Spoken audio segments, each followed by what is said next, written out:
I came across a viral TikTok, a woman using her voice to shed light on domestic abuse. Her message was potent and deserved to be told, so I flew to California where she shared some of her darkest moments surviving domestic violence. I'm Beanie, and I am a survivor of Ron Casper. I met Ron at a gym. I joined a boxing gym just for fitness and trying to lose weight, and he was an instructor there. That was probably back in like 2008. I was with him for a decade. Wow. Yeah, from 2011 until 2021. He began to take special interest in me. I thought it was a circus, and I went to it. I thought it was fun. I didn't know. I was pretty naive. I had come from very limited experience in relationships. I had been with my husband for 25 years, and I was 16 when I met him, and he was a good guy, so I didn't know that people like that existed. Actually, I was laying on the gym floor crying. My back was hurt. I was heavier than I wanted to be, and he came over to me and he said, "Can I help you?" And then I hired him as my trainer. And from there, we saw each other every single day. And then the flirtation just kind of, everything escalated, and, lines were crossed. In the gym setting, he was extremely hard on me. He'd be teaching me to box, or we'd be in the ring, and he would yell at me, and he would embarrass me in front of other people. And I thought it was like he expected so much of me, and I appreciated that. I wanted him to see my potential. I do remember a month into us being a thing, me writing him a letter and telling him that it has run its course, and this was fun, I've learned a lot, but I'm moving on. And he laughed at me, and he said, "Oh, I'm not done with you yet." He would be fine 1 minute, and then the next minute something would set him off. Like, specifically, I remember one time I got a song on my phone that I wanted him to listen to. It sent him into an absolute fit. Those fits turned into, hours or days of rage, of, me hiding in my car, or sleeping on, in my car on the side of the road because I was afraid to come home, or there was always something. He was very good at creating problems that weren't there. The first time I called the police was when he threatened my children. I got in my car and I drove to a local park, and I just sat there not believing that I was doing what I was doing. And I went to that park because I could see him if he was going to drive to my kids. The police came, and I was afraid enough of him that I thought that when he got out, it would have done me more harm than good. Get out of my house. Get out of my house. Where the fuck were you at? Where were you at? So the police came, and I ultimately told them to go away. And then it became all my fault. How dare I? And that was really when things got really, really bad. 3 years ago, I was diagnosed with breast cancer, and it was a real wake-up call. I knew that what was going on in my life was the reason that I had that diagnosis. I was in such fight or flight for so many years. I fled the state. I went to Oregon. He continued to harass me.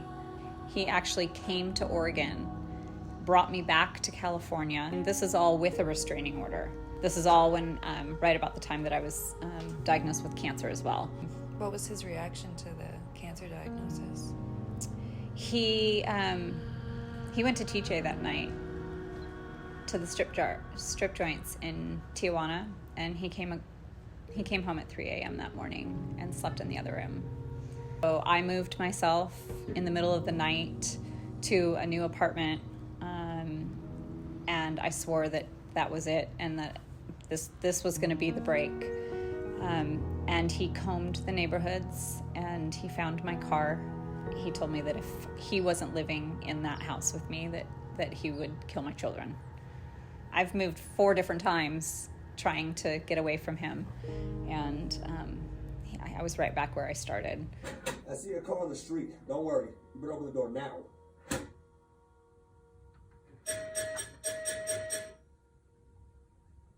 You better open the door now. You think I'm joking? Get out. No. I don't want you here. Cool. You came in without me telling you to come in. My key. It's not your key. Yes, it is. No, it's not. Yes, it You is. took it right off of the counter. It's still on the counter. This is my key. Trust me, it's gonna get much worse for you. The more you take me like that, it's gonna get much worse. Listen to me. Trust me, bro. Don't go there. I'm gonna go to your fucking house. I promise you. If you don't tell me you're out that night, I'll touch you and there's nothing. Fucking strangled me, you fucking douchebag. I haven't touched you. You're a fucking douchebag. The latch is gone. It is from my computer, my Mac that I think he threw. And this is where he kicked the door in. He hit me in the face. Hit me in the face with my phone. Right here. Ooh. My bed. I was laying in my bed. He came in through that window right here. It became to where I couldn't leave my home. He would make sure that he would harass or threaten to harass my friends, any friends I was with. So I was extremely isolated.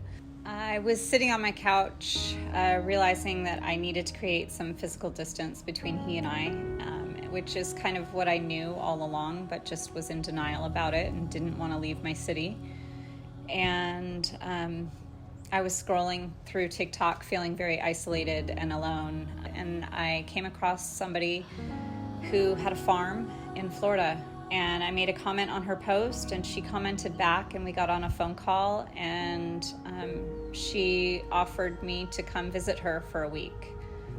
And I, at that point, was at my lowest and just said, you know what, fuck it, I'm going. And then it was Tuesday, September 14th, 2021. I packed my bag and I didn't tell anybody I was leaving. I turned my phone off.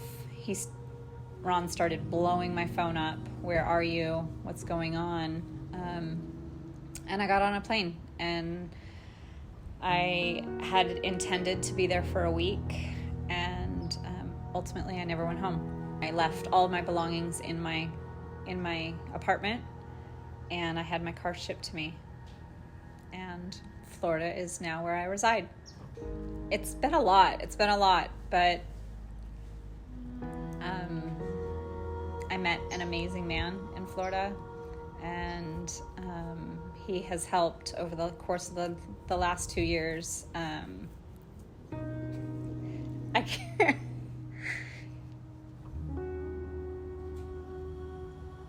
He has been such a rock for me. And I just feel really fortunate. I feel if I had to go through everything that I went through over the course of the last 10 years to find the man that I'm with right now, I feel really, really lucky. And I'm a intelligent, strong, kind woman who continuously made really poor choices when it came to this man. I did have people in my life that loved me no matter what, but I would say that my family in general said, if he is a part of your life, we are not. But that was the boundary they had to make, and I get it. I think that sharing my story is important because this is happening to women and men everywhere, and it can be a very shameful thing to talk about. I think that I would like to make it a conversation that's not so taboo, because it happens to people in every ethnicity, in every financial, socioeconomic background, every education level. It doesn't have boundaries. You know, I'm not gonna lie. I have a vindictiveness in me that wants to see this man burn. I don't know that there will be a justice for him. I don't know that there can be justice for him. He's ruined so many lives. So I don't know what justice looks like. So for me, and maybe that's just my empathetic nature, to assume that justice is vindictiveness. But I've had people cut me out of their lives because they say I'm vindictive over this. I have many people even in my family, who tell me, stop poking the bear. Who's the fucking bear? Maybe I'm the bear. I feel like I was consumed by thoughts of what had happened to me every single minute of every single day. I would go on a walk and I would grab my phone and my head would be spinning on, what had happened, specific events, and I would just grab my phone and I would just talk about it, and then I would post it, and I felt better, and I would get responses from other women saying, oh my God, that happened to me too. And I have people from all over the world that contact me telling me that they have been in or are currently in similar situations, and would I just listen, and do I have any advice for them? And so it's important to me to be able to feel like I'm helping other people with regards to abuse. After the interview, I attempted to get in contact with Ron, but he was unreachable each time.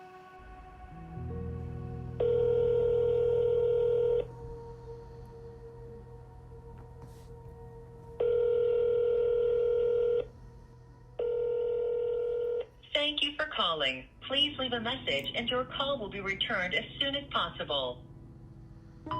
Ron Casper, I'm a part of a team investigating allegations made against you by We'd like to hear your version of the alleged events. If you want to give us a call back at